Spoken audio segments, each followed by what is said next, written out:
Salut à tous, bienvenue sur la chaîne STS Trading Ishimoku Kinko, j'espère que vous allez bien. Aujourd'hui, je vais vous parler du deuxième enchaînement de fluctuations qui annonce un retournement de tendance. La fois dernière, nous avions vu NYS et aujourd'hui, nous allons voir NSP. Hop, je prends un petit stylo. Ok, la NSP, tout comme la NYS, est un enchaînement de fluctuations qui annonce le renversement. On peut le voir si le prix latéralise en fin de tendance. Donc, voilà.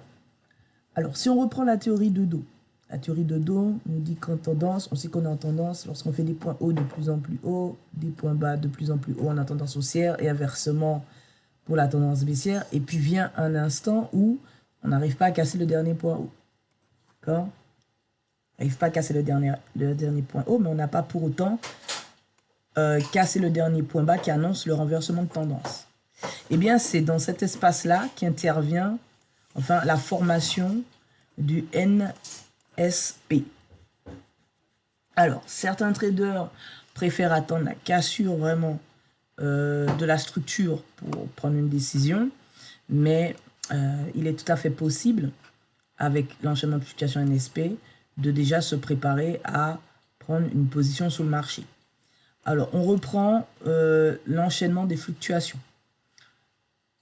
On part d'une onde V, A, B, C, on a le point D, on a une fluctuation N, que l'on peut simplifier en impulsion I. Ça, c'est une autre histoire. Donc ici, on a bien la N. Ensuite, pour avoir la fluctuation de type S, on va prendre la correction de la fluctuation précédente en 1, puis l'impulsion en 2, puis la correction ici en 3, on a la S. Pour avoir la fluctuation de type P, on va prendre la dernière impulsion de la première fluctuation, puis la correction, puis ici on a la fluctuation de type P. Donc on a bien une NSP. Et on va pouvoir travailler des entrées sur soit au niveau de la P, soit on attend une validation de la bascule, validation de l'entrée en changement de tendance, soit par cassure de la S, c'est-à-dire que le prix casse, revient et repart, soit par cassure significative du dernier point bas de la tendance haussière précédente pour entrer en position. Voilà, NSP. Donc, sur le graphique, ça donne quoi? En tant que trader Ishimoku, on utilise Ishimoku, d'accord? On a aussi les enchaînements de fluctuations, on vient de le voir, d'accord? Indépendamment de toutes les théories, de la théorie du temps et de la théorie du prix, ok, je ne parle que des enchaînements de fluctuations, un concept lié à la théorie ondulatoire. Je vais cacher Ishimoku, vous allez voir. Ok, donc ici on a bien N, S et P, c'est-à-dire que ce point-là ne casse pas le dernier point haut. Donc ici, qu'est-ce qui permet de valider que ce point haut est un point haut, ok, et qu'on ne montera pas plus haut, en dehors de l'action du prix, avec une prise en compte de la liquidité, pardon, on a la formation des chandeliers japonais qui le valide. Ce point haut est un point haut parce qu'on sort d'une poussée et qu'on rentre dans une poussée baissière. Ok. Et donc, on n'a pas, durant cette poussée haussière, on n'est pas venu chercher le dernier point haut ici pour créer un boss de continuation à la hausse. Donc, la formation de NSP, c'est une première indication de renversement du mouvement. Ok?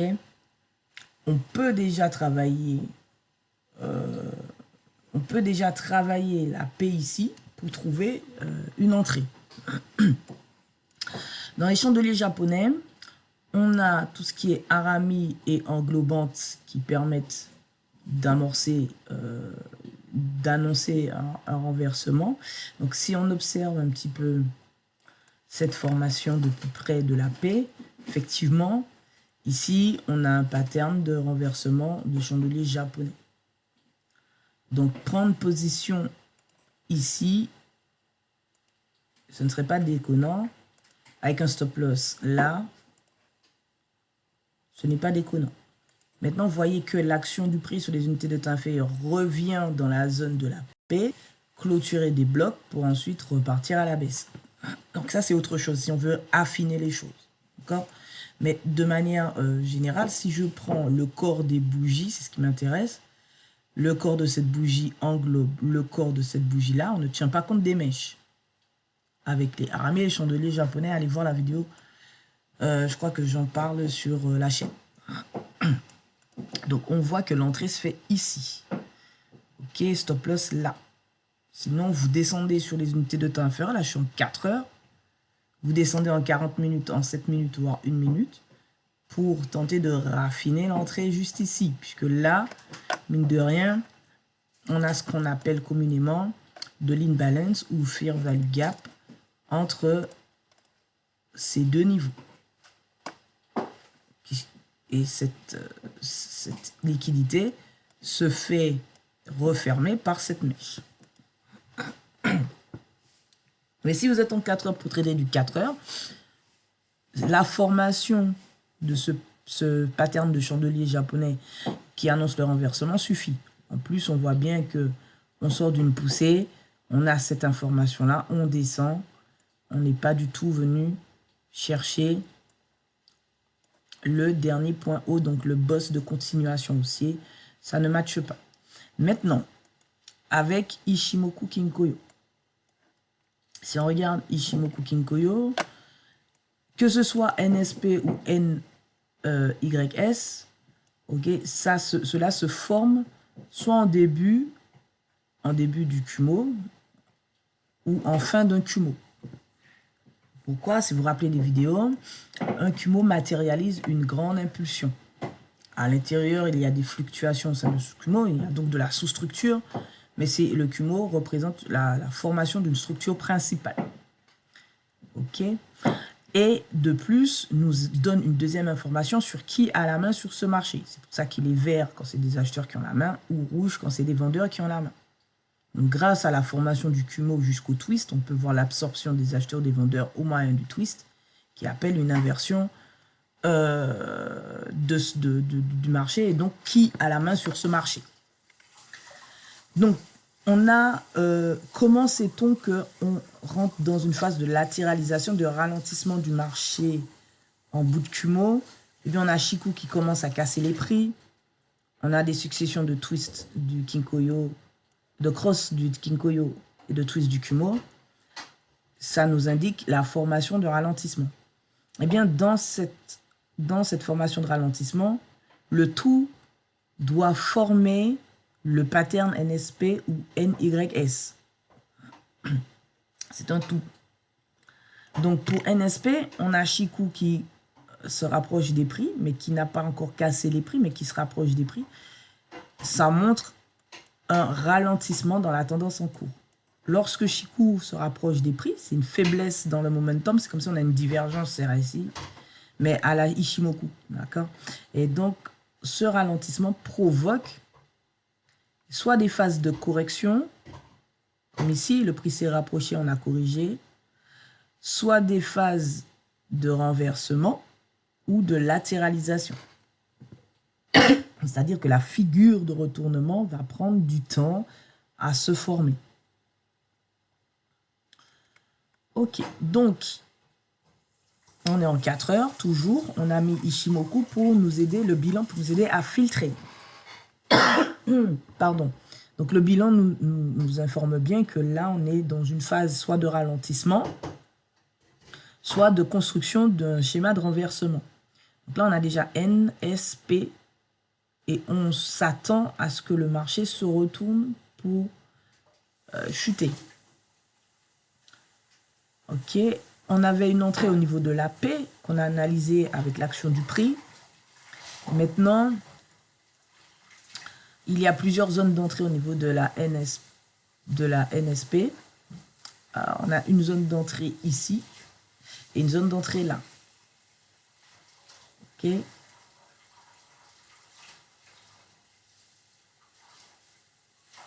Après, on peut tout à fait venir utiliser nos outils pour déterminer des entrées de type S, S1 et S2. Si on avance un peu, l'action du prix ici nous montre un renversement du prix, donc une formation d'un creux. Ok. Donc on est bien dans une poussée haussière et on est passé au-dessus de Tenken. Donc s'il fallait déterminer ici une zone d'entrée, au moyen de la théorie du prix, sans tenir compte du temps,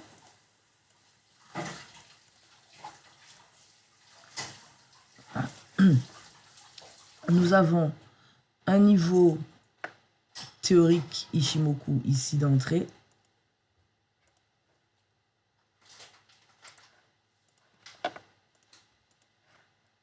et un autre théorique ici d'entrée. Voilà.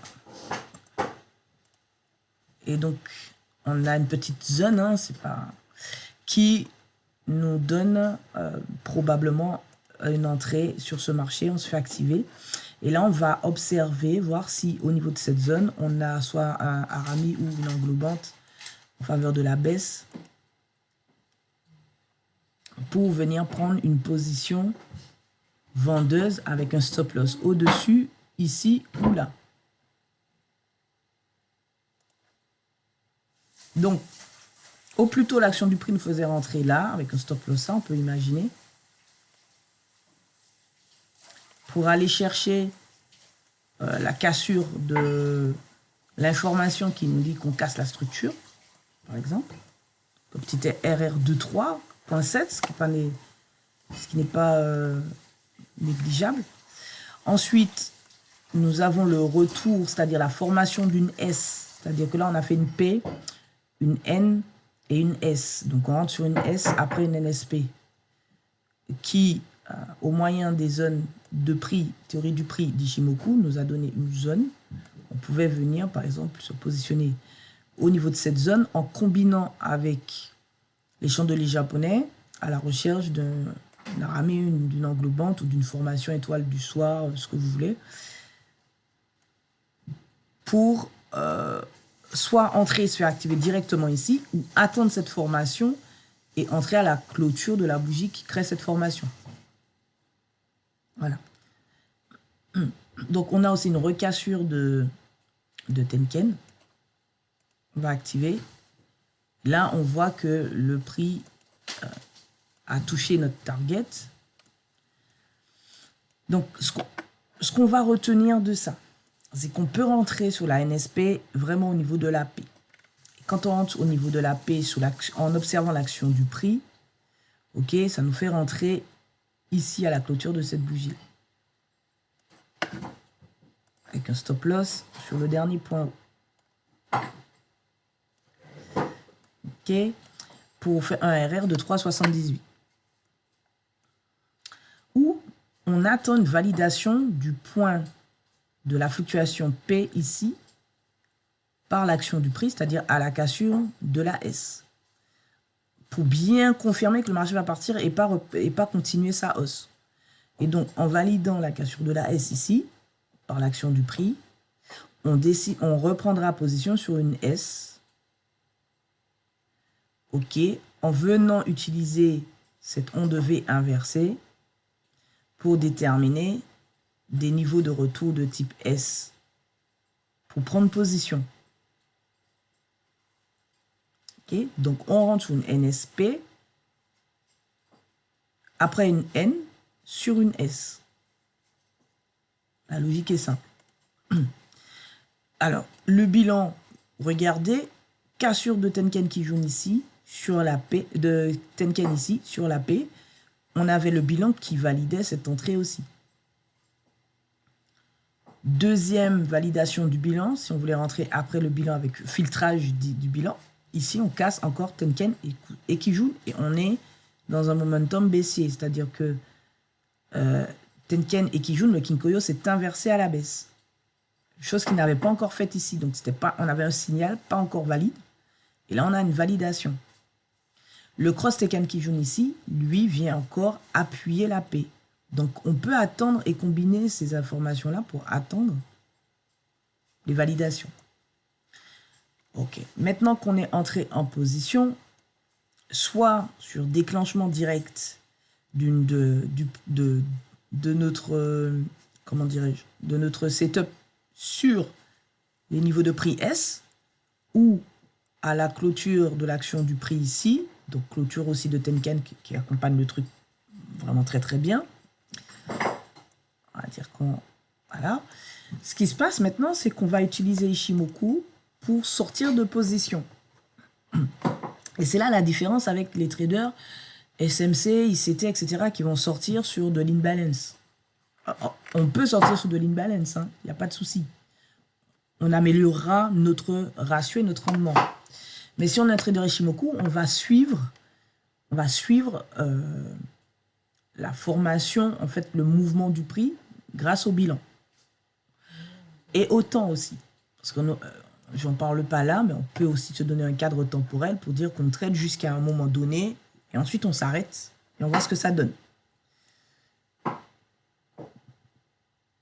Donc si je trade en suivant Ishimoku, quel sera mon signal de sortie? Ce sera cassure de Kijun ou cassure de SSB. Cassure clôture de Kijun ou cassure clôture de SSB. Ou si vous préférez, Shiku qui touche le prix ou qui casse le prix. Donc j'ai 3 signaux pour sortir. Donc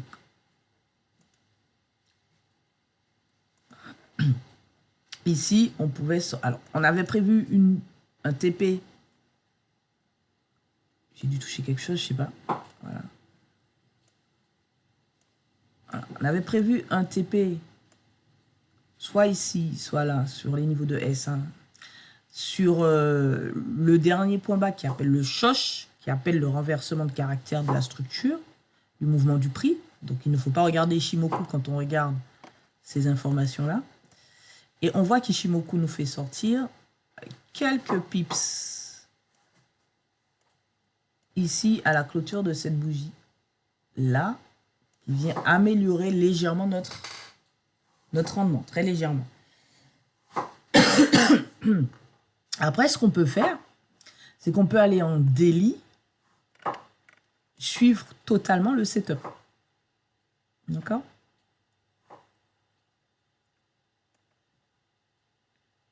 Et vous remarquerez que l'inversion qu'on a pris, qu'on trade, est tout simplement la construction d'une impulsion baissière.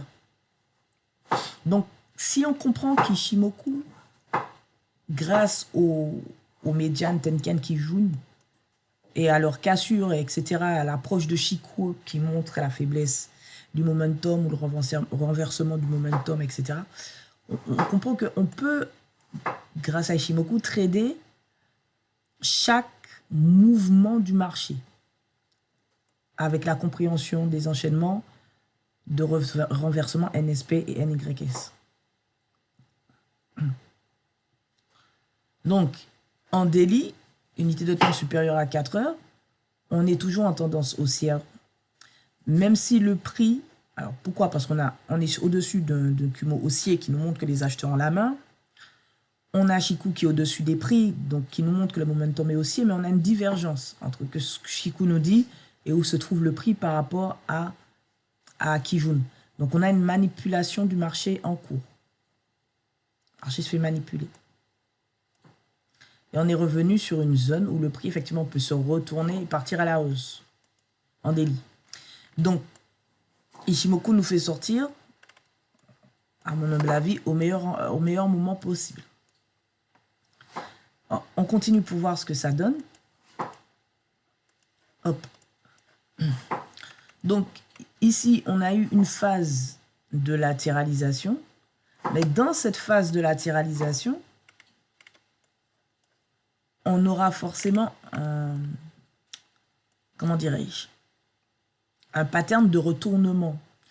Ici, ici, ici ou ici. Donc, on sort ici, à la clôture de cette bougie verte, avec un ratio intéressant. On peut tout de suite venir, puisque Chikou est proche des prix, analyser l'action du prix ici, pour voir quel pattern s'offre à nous pour entrer en position. Donc, si on fait ça, on descend en 40 minutes. Je suis en 40 minutes.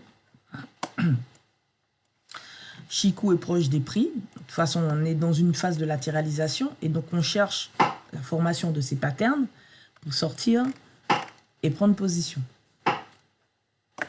Donc, vous voyez ici que si je monte un peu plus haut,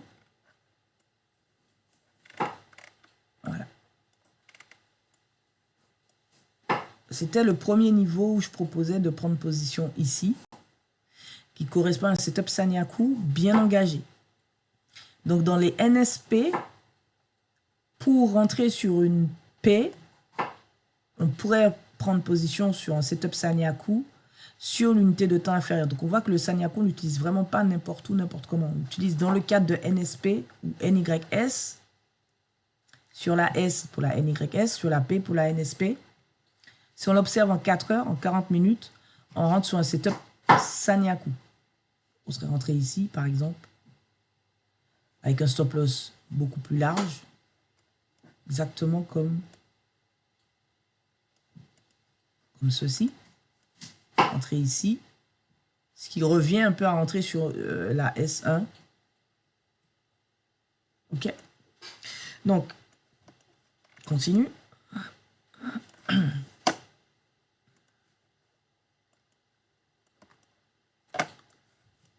Hop. Ça fait combien de temps? Ça fait 22 minutes. Donc ici, on sait qu'en 4 heures, on est en tendance baissière. Et donc, ça ne nous intéresse pas ici de prendre de l'achat. Par rapport au contexte de 4 heures et au biais de 4 heures, prendre de l'achat ici, ça ne nous intéresse pas. D'ailleurs, on a eu une N, une Y, une S, NYS. Moi, ce que je vous conseille, c'est d'attendre encore une N et une S pour entrer en position. Là, on n'a pas eu la N. Donc, la S ici n'est pas valide en tant que S. Si, c'est une fluctuation S, mais vu qu'on n'a pas cassé ce dernier point haut, ben, on ne prend pas position. Par contre, si on était rentré ici pour trader la montée, ben, ma foi, on serait sorti peut-être à BE ou avec quelques pips. Mais ça ne veut pas dire que ce n'est pas tradable sur les unités de temps inférieures. Cette poussée-là est tradable sur les unités de temps inférieures. C'est-à-dire en 7 minutes et en 1 minute, c'est très très honorable et ça ferait un très très bon ratio. Ça. Donc, par rapport à 4 heures, 40 minutes, on est sorti ici. Et on va chercher ici à rentrer en position pour poursuivre la baisse. Donc, il faut comprendre les enchaînements de fluctuations. Ici, j'ai une N, j'ai une Y. J'ai une NY, donc j'attends une S que je peux évaluer sur les unités de temps inférieures en observant cette onde-là.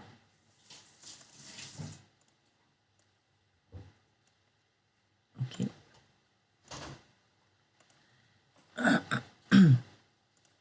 Donc, je vais avoir un croisement du Kinkoyo, donc un setup Sanyaku, cassure de SSB, et je peux rentrer en position si je ne veux pas, voilà, si je veux rentrer après la S. Après, ce qu'on peut faire, c'est qu'on peut valider que la S se forme correctement en entrant sur la deuxième S suite à une N, c'est-à-dire ici.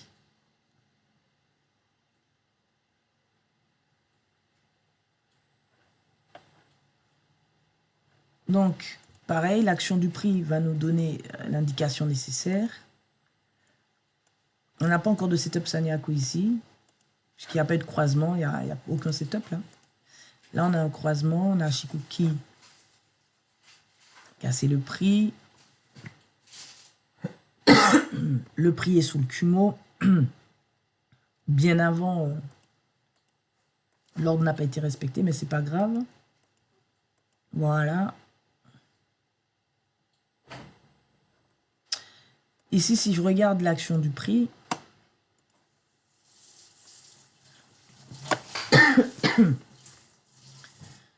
j'ai le retournement.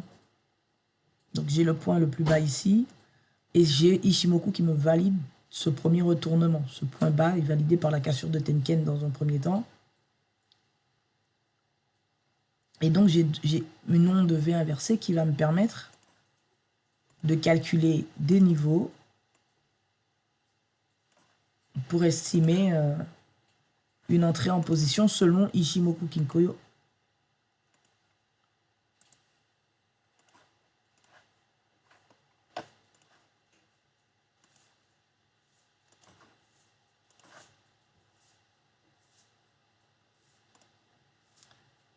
Voilà.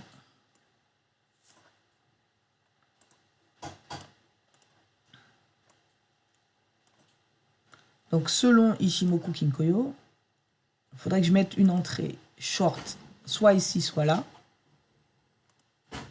Un stop loss là pour le moment. Pour venir chercher les points bas. Donc un TP ici, un TP là, un TP là pour commencer. Et ensuite revenir en 4 heures, suivre le trade et sortir uniquement lorsque... comment dirais-je? Uniquement lorsque le Ishimoku me demande de sortir. Donc, on regarde si on se fait activer.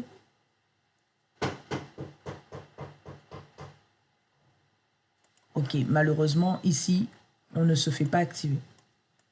Ok, donc là, on a eu une N, Y, on cherchait la S. Malheureusement, on ne se fait pas activer sur le retour de prix qu'on avait calculé pour se faire activer. Donc, ça arrive. Quand ça arrive, ce n'est pas grave. Okay. Donc, tout à l'heure, je vous ai dit, là, on a eu la Y. Je viens la marquer par ce choche. Ok. Et on va cacher Ishimoku. Regardez ça. Voilà.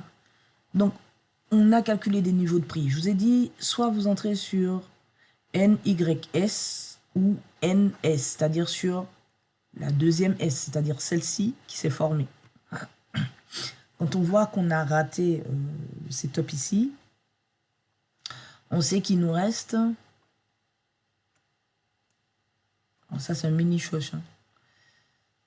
Il est même pas correct. Alors, attendez que je vérifie bien.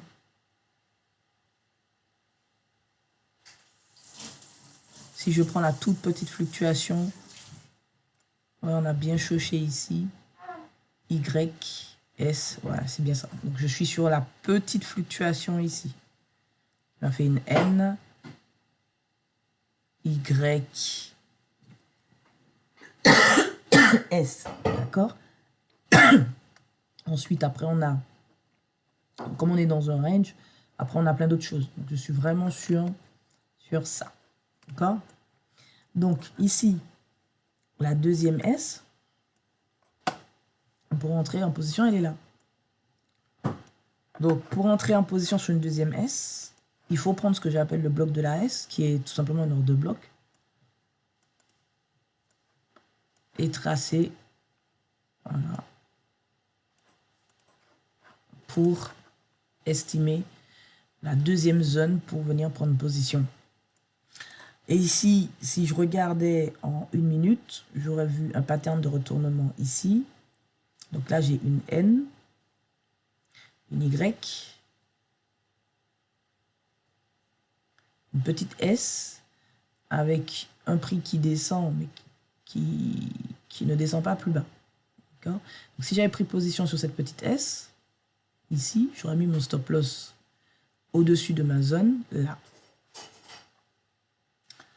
Ok, maintenant, avec strictement les outils d'Ishimoku, la théorie du prix, sans tenir compte du temps, ici j'ai une ABC inversée.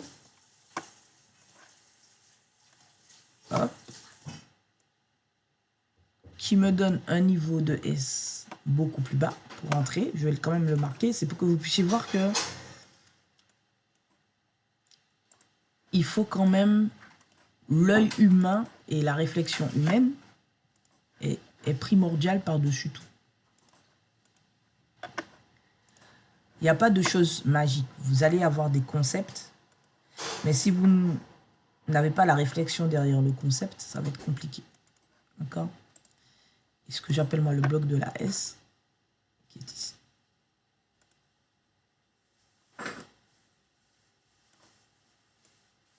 Alors. Ok.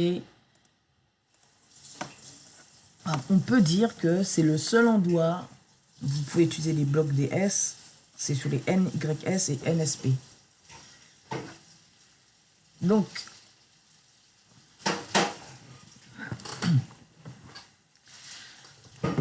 premier niveau, on ne se fait pas activer.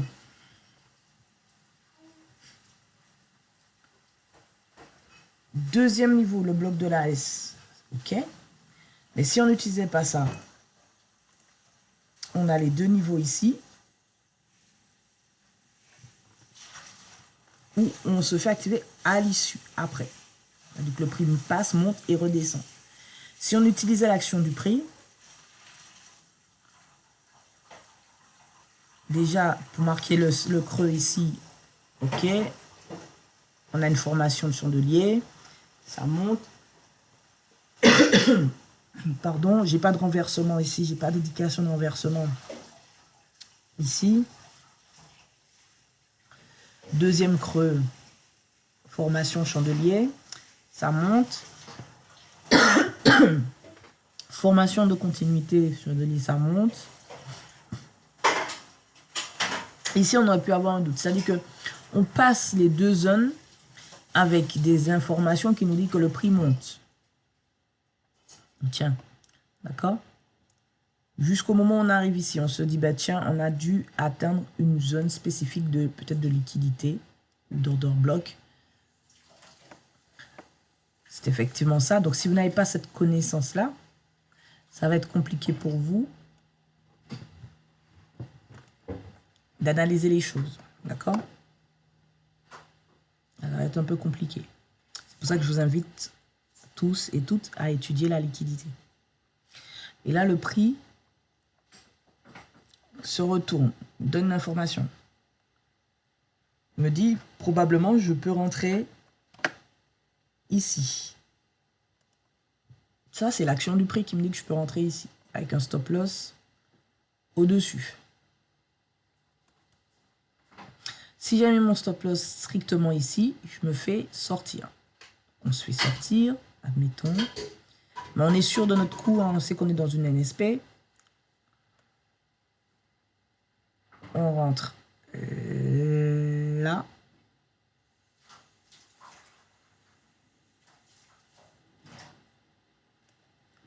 Ici. Ou bien on se dit, les informations, je reste avec la théorie du prix et les niveaux de S.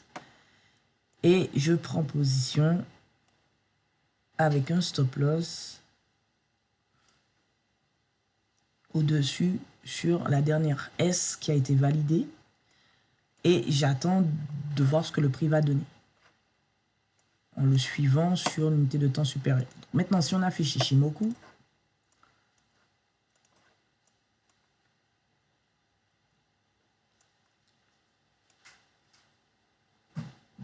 c'est un setup Sanyaku ici, qui nous valide l'entrée. 4 heures. Si on veut suivre, on revient en 4 heures pour suivre ce deuxième trade. Et ne sortir qu'à la cassure de Tenken, qu'à la cassure de Kijun, de SSB ou Chikou qui touche les prix. On sortirait là. Ok.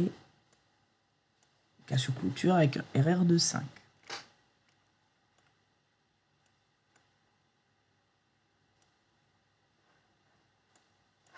Ok.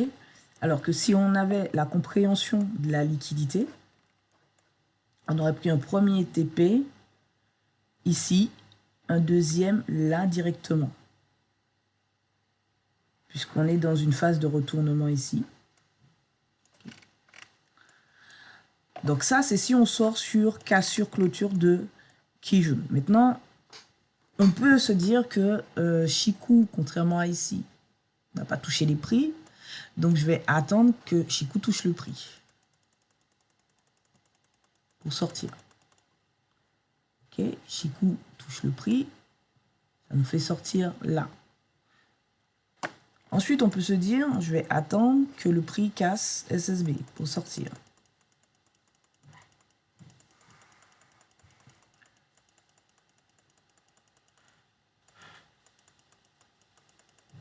Ok, le prix casse SSB. Ça revient au même niveau que le prix casse Chikou casse le prix. Voilà. Donc un RR de 7,38 et un RR de 2,85 ou même de 3,91 si on s'était positionné vraiment sur la première S, c'est pas négligeable. Si on était sur la deuxième S, on est plutôt bien. Et ici, je crois qu'on est sur la deuxième S aussi. Juste là.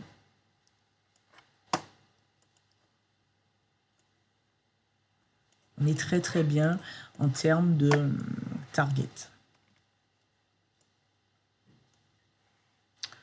Ok. On peut se dire qu'on sort direct à la cassure clôture de SSB aussi. Mais il faut savoir que les tendances ne se ressemblent pas. Et donc, il faut vraiment se fixer les règles. Cassure. Donc, vous pouvez imaginer à la cassure clôture de Kijun, clôturer une partie de la position. Puis, ne pas descendre sous les unités de temps inférieures, parce que Ichimoku permet de ne pas descendre sous les unités de temps inférieures. D'attendre le croisement du Kinkoyo en faveur de la baisse, ici, et prendre position sur l'action du prix. Pour reprendre position à la vente. Voilà les amis, donc j'ai pris mon temps un petit peu pour vous montrer comment il est facile, il est aisé de détecter des NSP et des NYS lorsqu'on se base sur le bilan pour nous donner le signal. Le bilan nous donne le signal comment? Par un affaiblissement de la tendance. Comment Ichimoku nous montre l'affaiblissement de la tendance? Chikou qui se rapproche, qui touche, qui casse les prix. C'est un premier signal qui montre affaiblissement de la tendance, donc qui va venir créer soit une phase de correction, soit une phase de retournement.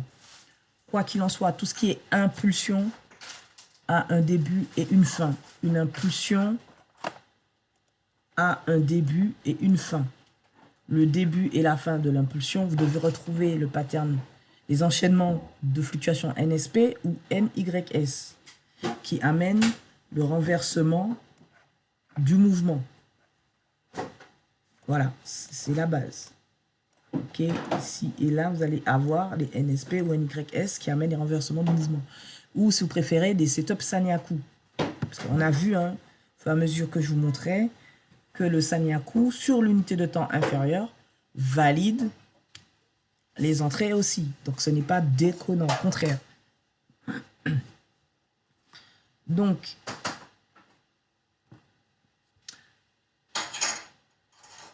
ce qui veut dire que si vous comprenez ça, vous êtes en capacité d'attendre simplement que vous mettez une alerte, je ne sais pas, sur Chikou qui casse les prix, peu importe votre unité de temps, 40 minutes, 4 heures, daily, weekly, et sur un maximum de paires et vous allez voir si vous avez les enchaînements de fluctuations NSP ou NYS qui se forment. Et ensuite, vous prenez l'action du prix ou les targets S mis à votre disposition, etc. pour venir prendre une position pour entrer sur ce marché. Si vous avez bien déterminé le biais sur l'unité de temps supérieure, vous allez pouvoir suivre le trade sur l'unité de temps supérieure jusqu'à ce qu'il y ait un signal de sortie donné strictement par Ishimoku. Cassure de Kijun, Chikou qui casse les prix, cassure de SSB. Voici les 3 points de sortie liés à Ishimoku. Avec tout ça, j'espère que vous allez pouvoir enfin commencer à mettre en place votre propre stratégie de trading et pour commencer à trader sereinement. Vous avez bien vu que moi, je suis plus axé sur tout ce qui est ondulatoire, enchaînement de fluctuations, ok. Tandis que d'autres spécialistes Ishimoku vont être axés sur la combinaison de l'ensemble des théories, que ce soit du temps, de l'ondulatoire, du prix. D'autres encore seront plus axés sur le temps en priorité. Je pense à un trader japonais qui, lui, a approfondi au maximum le temps pour pouvoir trouver des points d'entrée en fonction du temps, puisque le temps est tout sur le marché. C'est pas moi qui le dis, c'est Maître Osoda qui le dit. Mais au-delà du facteur du temps, il faut savoir que Maître Osoda, c'est un trader long terme qui tradait daily, weekly, voilà. Et nous, moi personnellement, je trade sur des unités de temps inférieures. Et donc, ce qui me permet d'avoir des convictions dans mes prises d'entrée, c'est la structure, c'est l'ondulatoire. C'est les enchaînements de fluctuations. Le temps, à ce moment-là, j'utilise que pour faire de l'analyse sur les unités de temps supérieures, sur du long terme, pour prévoir des grands mouvements sur du long terme.